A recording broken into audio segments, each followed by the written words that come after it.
शङ्कराचार्यमध्यमाम् अस्मदाचार्यपर्यन्तां वन्दे गुरुपरम्पराम्। शिवाय नमः शिवाय, हर हर भोले नमः शिवाय ओम नमः शिवाय हर हर भोले नमः शिवाय नमः शिवाय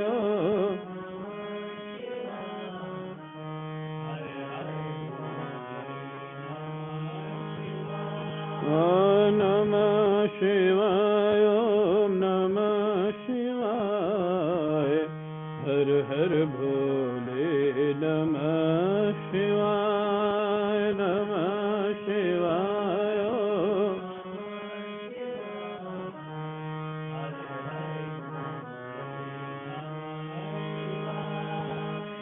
सोमेश्वराय शिव सोमेश्वराय, हर हर भोले नमः शिवाय सोमेश्वराय शिव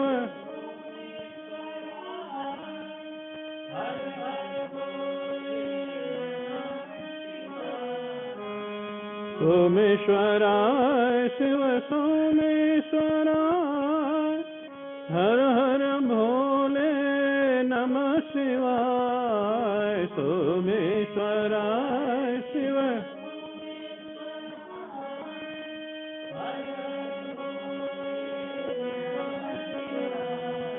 नमः शिवाय हर हर भोले नमः शिवाय।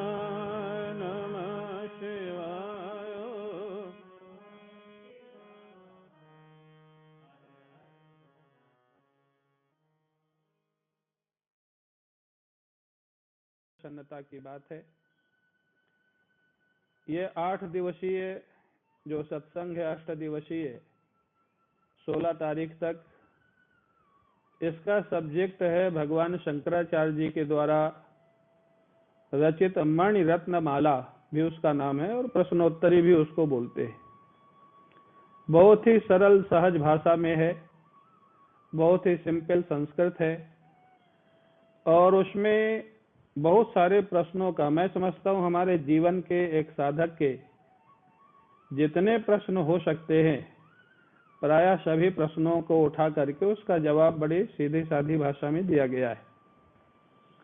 मैं इसका बहुत पाठ करता था पहले, प्रायः मेरे को याद भी है ये पूरा, लेकिन 2500 वर्ष पूर्व का ये लिखा गया है। उस समय समाज की क्या परिस्थितियां थी, देश की क्या स्थिति थी, समाज की क्या मानसिकता थी, उसके अनुसार इसको लिखा गया है। अगर कहीं किसी को कोई शंका होती है तो अलग से हमसे पूछ सकते हैं बाद में फोन करके, और उसमें कोई भी अश्रद्धा ना करके। हमारे शास्त्र का नियम है कि अगर कोई बात समझ में नहीं आती तो अश्रद्धा ना करके जिज्ञासा करनी चाहिए और उसको समझने का प्रयास करना चाहिए। क्योंकि आज अगर कोई लिखेगा तो आज के देश काल परिस्थिति और समाज को ध्यान में रख करके लिखेगा। 500 वर्ष पहले अगर किसी ने लिखा है तो उसको ध्यान में रख करके लिखा है। 2500 वर्ष पूर्व अगर किसी ने लिखा है तो उसको ध्यान में रख करके लिखा है। तो देश काल परिस्थिति के अनुसार बहुत सारी चीजें लिखी जाती है। तो इसकी भूमिका है, भगवान शंकराचार्य जी ने हमारे आपके ऊपर कृपा करने के लिए इसकी रचना की है। पहला श्लोक है, अपार संसार समुद्र मध्ये सम्मज्जतो मे शरणं किमस्ति, गुरो कृपालो कृपया वदैतत् विश्वेशपादाम्बुज दीर्घ नौका। जहाँ से जीवन प्रारंभ होता है, पहला प्रश्न वहीं से उठाया गया है। एक साधक का जीवन, एक जिज्ञासु का जीवन, संसार से जो छटपटा रहा है छूटने के लिए उसका जीवन। एक जिज्ञासु सदगुरु की शरण में जाता है। सदगुरु माने जिसने सत परमात्मा का अनुभव किया है, इसीलिए गुरु शब्द के साथ सदगुरु लगा दिया गया, क्योंकि आजकल गुरु के नाम पर भी बहुत तरह के गुरु हो गए। और हमारे वाराणसी में तो गुरु शब्द का कई अर्थों में प्रयोग होता है। का गुरु, हाँ, तो हमारे गुरुदेव तो बड़ा उसका विनोद करते थे। तो इसलिए गुरु के साथ सतगुरु शब्द जोड़ दिया गया कि सत माने परमात्मा का जिसने अनुभव किया है, साक्षात्कार किया है, वो गुरु अध्यात्म के लिए। वैसे शिक्षा गुरु भी होते हैं, संगीत गुरु है, डांस गुरु है, नृत्य गुरु है, शिक्षा गुरु है, एजुकेशन जो देते हैं वो भी गुरु है, लेकिन वो संसार व्यवहारिक गुरु है। आध्यात्मिक गुरु माने सदगुरु। तो एक जिज्ञासु जब अपने संसार से थोड़ा व्यथित होकर के, और मैं समझता हूं अगर भगवान से कोई नहीं जुड़ा है तो कहीं ना कहीं व्यथित तो होगा। वो बतावे कि नहीं बतावे अलग बात है, क्योंकि संसार का स्वरूप ही ज्यादा व्यथा वाला है। कहते एक जिज्ञासु ऐसे संसार से व्यथित होकर के और सदगुरु के चरणों में जाता है। सदगुरु के चरणों में जाने का जो तरीका है, तद विधि प्रणिपातेन परिप्रश्नेन सेवया उपदेक्षन्ते ते ज्ञानम ज्ञानिनः तत्वदर्शिनः। सदगुरु के जब चरण में जाओ, प्रणिपात, अगर पुरुष शरीर है और शरीर स्वस्थ है तो साष्टांग प्रणाम करना चाहिए, और महिला शरीर है तो चरणों में हाथ का स्पर्श करके, अगर उनकी तरफ से मना नहीं है, क्योंकि कई संत स्पर्श करने को मना भी करते हैं, तो दाहिने हाथ से दाहिना पैर, बाएं हाथ से बाएं पैर, हाथ से प्रणाम करना चाहिए। प्रणिपातेन परिप्रश्नेन सेवया, और फिर अपने जीवन का प्रश्न पूछना चाहिए। समय खराब नहीं करना चाहिए, अपना भी और महात्मा का भी। गपाष्टक जिसको बोलते हैं ना, गॉसिप, वो नहीं करना चाहिए। तो कहते हैं तो प्रणिपातेन परिप्रश्नेन सेवया, और गुरु से जितनी आवश्यकता उतना पूछो, बाकी उनको अपना चिंतन मनन करना है, अपना भजन करना है, और उनके जो जरूरत है वो सेवा करो। उनको भोजन है, वस्त्र है, जल है, किस समय क्या जरूरत है। तो गुरु का उपदेश और गुरु की प्रसन्नता, आशीर्वाद, केवल गुरु से पढ़ लिया सीख लिया वो फलित नहीं होता है। गुरु के हृदय से आशीर्वाद निकल जाए वो जीवन में फलित होता है। और में मैं तो अपने को ईश्वर की कृपा समझता हूँ कि पूज्य रोटीराम बाबा महाराज का आशीर्वाद हृदय से प्राप्त हुआ, परम पूज्य स्वामी अखंडानंद जी महाराज का आशीर्वाद हृदय से प्राप्त हुआ, पूज्य राम किंकर जी महाराज का आशीर्वाद हृदय से प्राप्त हुआ, और हमारे सन्यास गुरु परम पूज्य मुंगेर वाले स्वामी जी, पूज्य स्वामी सत्यानंद जी महाराज परमहंस जी का, उनका हृदय से आशीर्वाद प्राप्त हुआ। पूज्य स्वामी निरंजनानंद जी महाराज का आशीर्वाद हमेशा साथ में है। तो ऐसे ऐसे संतों का आशीर्वाद जब मिलता है तो जीवन में एक चमत्कारी घटनाएं अनुभव होती है। तो वो शिष्य जाता है गुरु के पास, और गुरु के पास जा करके प्रश्न करता है जो हम लोगों को करना चाहिए अगर किसी संत से जुड़े हैं।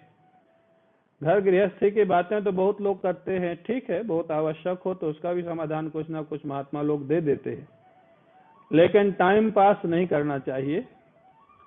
अपार संसार समुद्र मध्य सम्मज्जतो में शरणम किमस्ति, गुरो कृपालो कृपया वदैतत्, विश्वेश पादाम्बुज दीर्घ नौका। वो जिज्ञासु कहता है गुरुदेव के चरणों में प्रणाम करके, ये जो संसार सागर है, संसार सागर, इसमें मैं डूब रहा हूं। इससे पार होने की नौका क्या है? कैसे पार जाऊंगा इस संसार सागर से, भव सागर से? आप कहेंगे हम तो नहीं डूब रहे हैं, हम तो अपने घर में सुरक्षित बैठे हैं, एयर कंडीशन में बैठे हैं, वैसे भी लॉकडाउन है तो घर में ही बैठे हैं, तो हम तो नहीं डूब रहे हैं। संसार का अर्थ क्या है? हमारे गुरुदेव कहते हैं, पूज्य स्वामी अखंडानंद जी महाराज, संसरती थी संसारा, जो सरक रहा है, सरक रहा है। हाँ, आज का दिन चला गया, अभी आज का दिन वापस कभी आने वाला नहीं है, खिसक रहा है। हाँ, सरक रहा है, खिसकता जा रहा है, खिसकता जा रहा है, छूटता जा रहा है। हाँ, ऐसे समझो, छूटता जा रहा है। आज का दिन चला गया, कोरोना में कितने लोग चले गए, वृद्ध लोग गए वो बात छोड़ो, इस बार तो युवा लोग बहुत गए, यंग जनरेशन के लोग भी बहुत गए। एक खिसक रहा है, संसार माने जो हमेशा खिसकता रहे। हाँ, जो हमेशा सरकता रहे, जो कभी जिसको हम पकड़ के नहीं रख सकते हैं, उसका नाम संसार है। थोड़ा कम करो, ठंडा है। तो कहते हैं, अब आप देखो आप किस चीज को पकड़ के रख सकते हैं? संसार क्या है? संसार अपने शरीर को आप पकड़ के नहीं रख पा रहे हैं, ये भी बढ़ता जा रहा है। बच्चा था, फिर जवान हुआ, फिर जवान से बूढ़ा हो जाएगा, और एक दिन बूढ़ा होने के बाद गोविंदा क्या हो जाएगा? नमो नमः हो जाएगा। हाँ, ये खिसक रहा है, शरीर की सिचुएशन खिसक रही है।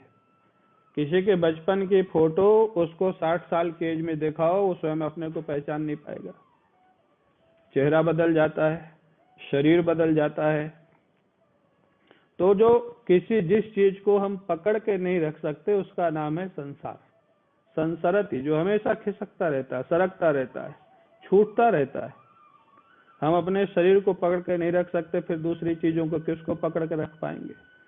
परिवार को, पति को, पत्नी को, बच्चों को, माता पिता, कोई किसी को पकड़ के नहीं रख सकता है।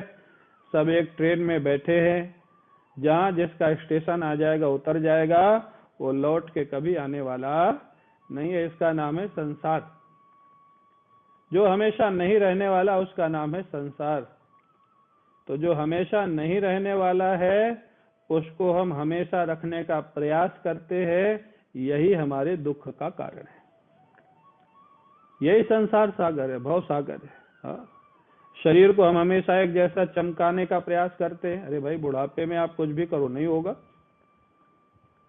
आप बच्चों को चाहते हमेशा आपकी आज्ञा मानते रहें, एक समय तक मानेंगे, कभी नहीं भी मानेंगे। पति पत्नी का ही आपस में कभी चलता है, कभी नहीं चलता है। तो ये आप किसी को जो पकड़ के नहीं रख पाते और पकड़ के रखने का प्रयास करते हैं, और वो संभव नहीं है पकड़ के रखना। आप अपने शरीर को नहीं पकड़ के रख पाते तो दूसरों को कैसे रखेंगे?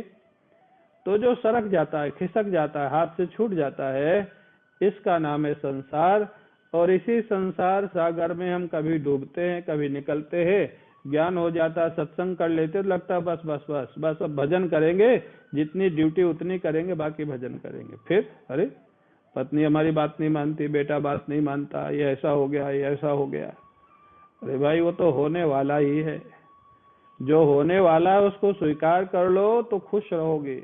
हाँ, जो होने वाला उसको नहीं स्वीकार करोगे तो भी होगा, लेकिन दुखी रहोगे। तो ये संसार सागर, जिसमें व्यक्ति कभी दुखी, कभी सुखी, कभी सम्मान, कभी अपमान, कभी अच्छे लोगों का मिलना, कभी बुरे लोगों का मिलना, कभी व्यापार में फायदा होना, कभी नुकसान होना, इसका नाम संसार है। ये सब लोगों का दुख देख के जिज्ञासु सदगुरु के पास आया, बोले ये संसार सागर में इतने लोग डूब रहे हैं, दुखी हैं, परेशान हैं, मैं इसमें नहीं रह सकता। मेरे को आप कृपा करके बताओ कि मैं संसार सागर से पार कैसे जाऊं। हाँ, गुरु कृपालो कृपया बदैतत्। जब गुरु ने देखा कि वास्तव में जिज्ञासु सच्चा है, सही में पार होना चाहता है, खाली जवानी जमा खर्च नहीं है कि भाई टाइम मिला, कोई महात्मा जी मिल गए तो टाइम पास कर रहे। गुरु देखेगा अगर सच्चा है, तब वो कृपाल तो उनका स्वभाव है, लेकिन वो कृपा का अवतरण तभी होता है जब ईमानदारी होती है। अध्यात्म की पहली सीढ़ी का नाम है ईमानदारी, सच्चाई। आप दुनिया में चालाकी से अपना काम बना सकते हैं, और वो भी तभी तक बनेगा जब तक तुम्हारा प्रारब्ध साथ देगा। नहीं, दुनिया में भी चालाकी से काम नहीं बनता। बड़े बड़े चालाक आज भारत छोड़ करके विदेशों में बैठे हैं, लोगों का पैसा खा के, और उनको मोदी जी बिल्कुल लाने के पीछे पड़े हुए। कितना लोगों को बेवकूफ बनाया, अब बुद्धि कहाँ चल रही है, हालत खराब है। तो कहते हैं अध्यात्म की पहली सीढ़ी है ईमानदारी, और ईमानदारी जब महात्मा किसी व्यक्ति में देखता है तो जानता है कि अध्यात्म के रास्ते में आगे बढ़ने लगा है। झूठ उधर नहीं चलता, झूठ कपट नहीं चलता ईश्वर के रास्ते में। वो दुनिया में चल सकता है, थोड़े बहुत काम बना भी सकते हैं। तब गुरु की कृपा तो सब जगह होती है, लेकिन पात्र वो होता है जो ईमानदार होता है। अगर पात्र नहीं है तो वर्षा होगी, पानी बह जाएगा। अगर पात्र है तो पानी को आप भर के रख सकते हैं। तो वर्षा होना माने गुरु की कृपा होना, और पात्र होना माने ईमानदार होना। छल कपट के अगर छिद्र है, चतुराई के छिद्र है, दिखावा के छिद्र है, तो कृपा का पानी बह जाएगा, वो रुकेगा नहीं। तो गुरु जी ने देखा कि भाई श्रद्धालु है, साधक है, सच्चा है, ये पार होना चाहता है। तो उन्होंने क्या बताया, भाई अगर इस संसार सागर से पार होना है तो एक ही नौका है। बोले कौन सी नौका है?